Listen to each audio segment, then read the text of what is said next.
दूसरा थिस्सलुनीकियों अध्याय 1। पौलुस और सिलवानुस और तीमुथियुस की ओर से थिस्सलुनीकियों की कलीसिया के नाम, जो हमारे पिता परमेश्वर और प्रभु यीशु मसीह में है। हमारे पिता परमेश्वर और प्रभु यीशु मसीह में तुम्हें अनुग्रह और शान्ति मिलती रहे।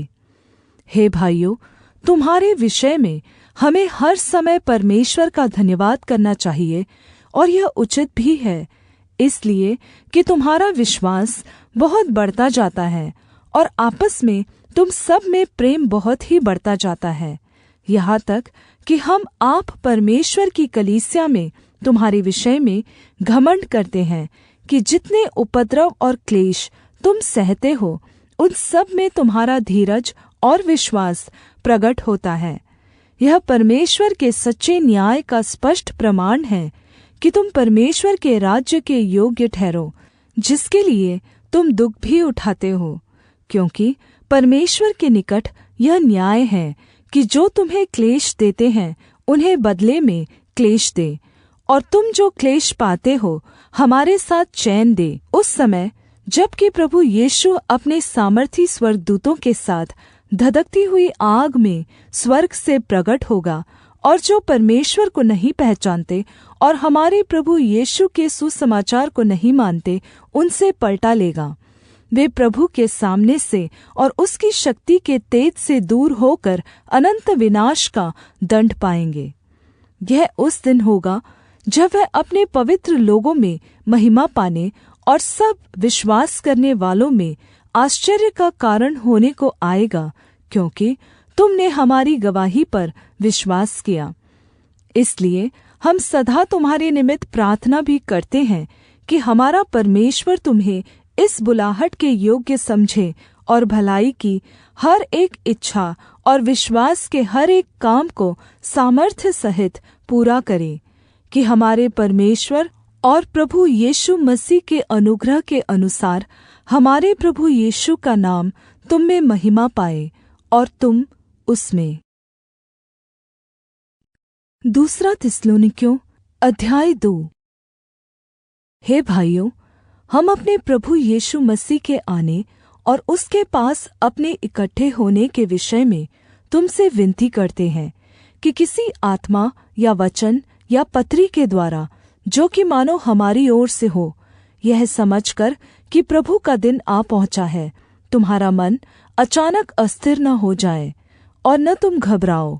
किसी रीति से किसी के धोखे में न आना, क्योंकि वह दिन न आएगा जब तक विद्रोह नहीं होता और वह अधर्मी पुरुष अर्थात विनाश का पुत्र प्रगट न हो, जो विरोध करता है और हरेक से जो परमेश्वर या पूज्य कहलाता है अपने आप को बड़ा ठहराता है, यहाँ तक कि वह परमेश्वर के मंदिर में बैठकर अपने आप को परमेश्वर प्रगट करता है।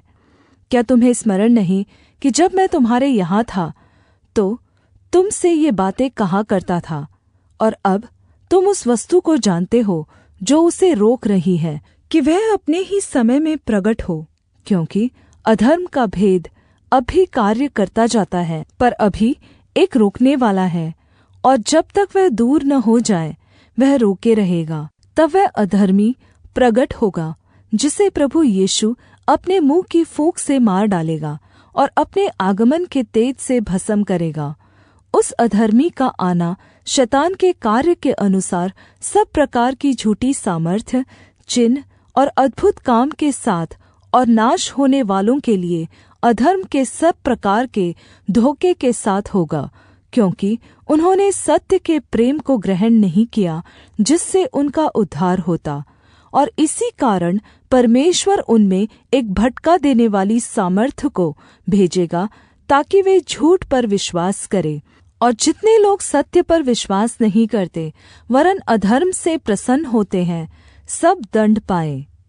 पर हे भाइयों और प्रभु के प्रिय लोगों, चाहिए कि हम तुम्हारे विषय में सदा परमेश्वर का धन्यवाद करते रहे कि परमेश्वर ने आदि से तुम्हें चुन लिया कि आत्मा के द्वारा पवित्र बनकर और सत्य पर विश्वास करके उद्धार पाओ, जिसके लिए उसने तुम्हें हमारे सुसमाचार के द्वारा बुलाया कि तुम हमारे प्रभु यीशु मसीह की महिमा को प्राप्त करो।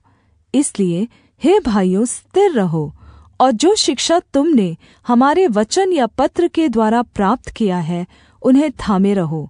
हमारा प्रभु यीशु मसीह आप ही और हमारा पिता परमेश्वर, जिसने हमसे प्रेम रखा और अनुग्रह से अनंत शान्ति और उत्तम आशा दी है, तुम्हारे मनों में शान्ति दे और तुम्हें हर एक अच्छे काम और वचन में दृढ़ करे। दूसरा थिस्सलुनीकियों अध्याय 3। निदान हे भाइयों, हमारे लिए प्रार्थना किया करो कि प्रभु का वचन ऐसा शीघ्र फैले और महिमा पाए, जैसा तुम में हुआ, और हम टेढ़े और दुष्ट मनुष्यों से बचे रहें, क्योंकि हर एक में विश्वास नहीं, परन्तु प्रभु विश्वासयोग्य है। वह तुम्हें दृढ़ता से स्थिर करेगा और उस दुष्ट से सुरक्षित रखेगा। और हमें प्रभु में तुम्हारे ऊपर भरोसा है कि जो आज्ञा हम तुम्हें देते हैं, उन्हें तुम मानते हो और मानते भी रहोगे। परमेश्वर के प्रेम और मसीह के धीरज की ओर प्रभु तुम्हारे मन की अगुवाई करे। हे भाइयों, हम तुम्हें अपने प्रभु यीशु मसीह के नाम से आज्ञा देते हैं कि हर एक ऐसे भाई से अलग रहो, जो आलस्य में रहता है और जो शिक्षा तुमने हमसे पाई उसके अनुसार नहीं करता, क्योंकि तुम आप जानते हो कि किस रीति से हमारी सी चाल चलनी चाहिए, क्योंकि हम तुम्हारे बीच में आलसी तरीके से न चले और किसी की रोटी मुफ्त में न खाई, पर परिश्रम और कष्ट से रात दिन काम धंधा करते थे कि तुम में से किसी पर भार न हो।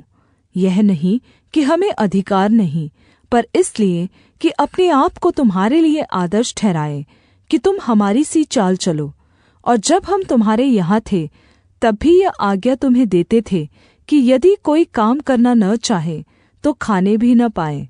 हम सुनते हैं कि कितने लोग तुम्हारे बीच में आलसी चाल चलते हैं और कुछ काम नहीं करते, पर औरों के काम में हाथ डाला करते हैं। ऐसों को हम प्रभु यीशु मसीह में आज्ञा देते और समझाते हैं कि चुपचाप काम करके अपनी ही रोटी खाया करे। और तुम, हे भाइयों, भलाई करने में साहस न छोड़ो।